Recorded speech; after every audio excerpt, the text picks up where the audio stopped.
All right, let's dive into this. Viktor Frankl, Dereflection. I think this is going to be a good one. Yeah, this should be interesting. We've got an excerpt here all about it.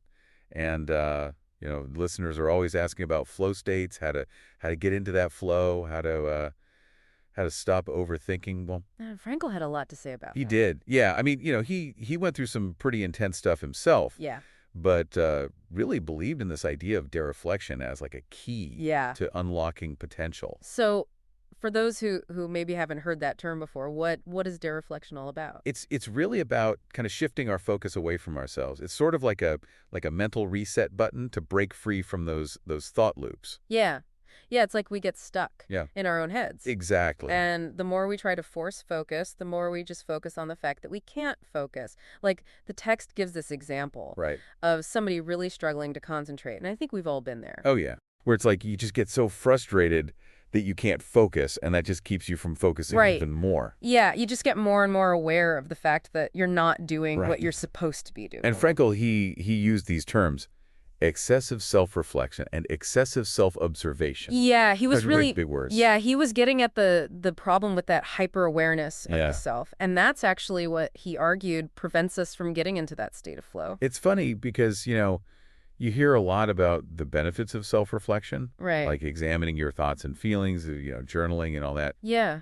So where's the line then between healthy introspection and this like detrimental hyper-reflection? That's a great question. I think the difference really comes down to intention Okay. and outcome. Like healthy introspection allows us to kind of gain some insights, understand our motivations, maybe make some changes in our lives. Right. Positive changes. It's a tool. But when it becomes excessive, it just turns into rumination. Yeah, it's like you're just going over the same thoughts over and over again. Exactly. Just this endless loop of overthinking that really just paralyzes us. Yeah. And Frankl, he believed that this dereflection was the antidote to that paralysis. Yeah. I mean, he even compared it to like the state you achieve through mindfulness meditation. Oh, interesting. Where you're letting go of those racing thoughts and just being present. Have you ever just gotten totally lost in something you're doing? Oh, all the time. Yeah. Yeah. I mean, especially when I'm writing, like hours can go by and I don't even notice. It's like I'm in a trance. That's exactly what he's talking about. It's like you lose track of yourself, you lose track of time. Yeah. And that's where that creativity, that insight, like peak performance, Yeah. it often emerges from those moments. Okay, so we've talked about the theory, but I'm really curious to see how this works in practice. Right. And the text mentions a case study from one of Frankl's books about a student named Anna. Okay. And she's going through some pretty serious emotional distress. And Frankl's approach it's kind of surprising. It is. I mean, instead of, diving deep into her feelings and analyzing everything, he kind of steers her away from that. Yeah, you'd think that you would want to understand the root of the issue. Right, exactly. But he almost wants to get her out of her own head. Yeah. He urges her to focus on future goals, on the creative potential that she has. So he's not saying, like, ignore your problems or anything. It's more like... It's more about shifting the focus. Yeah. From what's wrong to what could be. So instead of fixating on what's wrong, he's encouraging her to focus on, like, what she can create. Exactly. What positive impact she can have. And that shift, it's a shift from self-absorption to self-transcendence. Yeah. And that's really at the core of his philosophy. Interesting. Yeah. Self-transcendence, it's kind of a big idea, right? Yeah. Big idea. So what does it actually look like in our day-to-day lives? How do we live that? Well, I think the text gives us some clues. Okay. It starts by kind of recognizing that meaning, like real meaning. It's Yeah. not just something we find inside ourselves. It's about engaging with the world around us. So it's not like ignore your own goals, Right. right? It's more like seeing them as part of something bigger. Exactly. It's like think about people who've achieved, what we consider like traditional success. Money, status, all that. Right. Are they always the ones who seem the most fulfilled? Oh, that's such a good point. I mean, I know plenty of people who, like, on paper, they have a good, Right. but they're still searching for something more. Yeah, because it's about more than just, those external things. It's like Frankl said, it comes from aligning ourselves with something bigger than our own ego. Mm-hmm. Think about like, artists, musicians, writers, people who create things that really move us. Yeah. They're driven by something deeper than just their own personal gain. It's like their work becomes a way to express that Yeah. self-transcendence. Like it's about them, But it's not just about them. Right. It's about connecting to something larger. And I think that's true in any field, sort of. Absolutely. When you find work that you're passionate about, something that feels meaningful, it's it's more than just a job. Yeah, it's about feeling like you're contributing to something important. Yeah, finding that sweet spot, between your passions and Right. what the world needs. And Frankl believed that everybody has something unique to offer. Yeah. He called it the will to meaning. Like it's this basic human drive. It's interesting because that kind of goes against, the whole individualistic mindset we see a lot today. Yeah. It's all about like focus on yourself, your own success. Yeah. It's all about me, me, me. Exactly. And that's why I think Frankl's ideas are so relevant today, Yeah. like maybe even more so now than ever. Yeah, it's like dereflection is a way to break free from that. Right. It's not about neglecting ourselves. It's just about recognizing that true fulfillment often comes from connecting with something bigger. So how do we actually do that? Cultivate that self-transcendence, Well, it doesn't have to be some big dramatic thing. I mean, the Mhm. text seems to suggest that it can be really simple.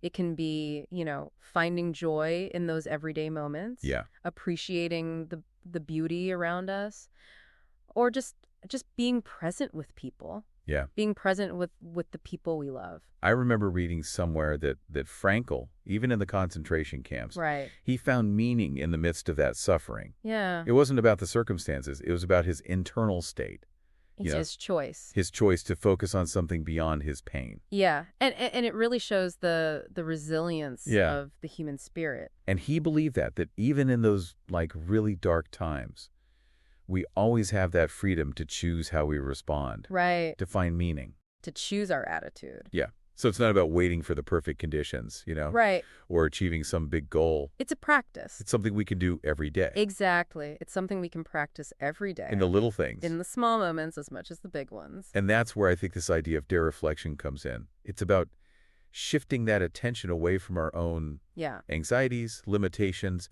and just being open to those possibilities that exist when we connect with something bigger. It's like we step out of our own little bubble Yeah. of worries and self-doubt. It's like expanding your awareness to include something so much greater. Exactly. And by doing that, we tap into this wellspring of creativity and purpose Yeah. and resilience that we might not even know we have. It's like dereflection is the key that unlocks that potential. Yeah.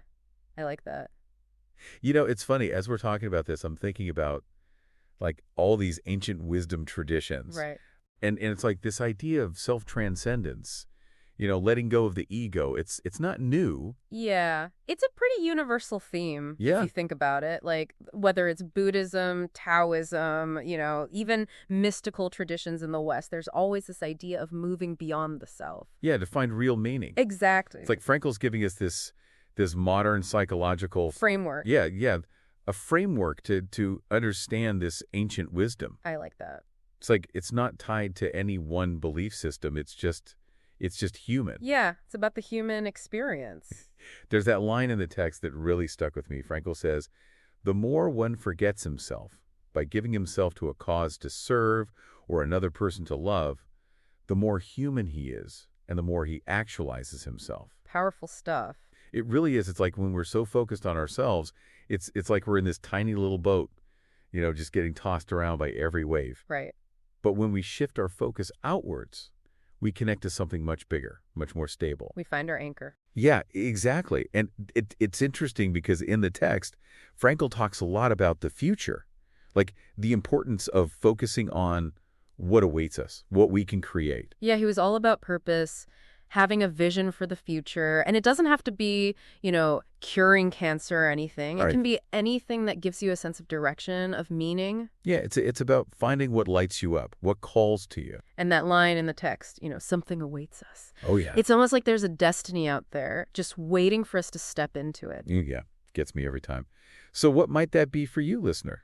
What are you waiting to bring to life? What happens when you shift your focus away from yourself and toward what you can create, what you can contribute? Yeah. Good questions to think about. Yeah, something to ponder. Well, hey, this has been another fascinating deep dive. It has. Thanks for joining us. And until next time, keep exploring, keep creating, and keep looking beyond yourselves.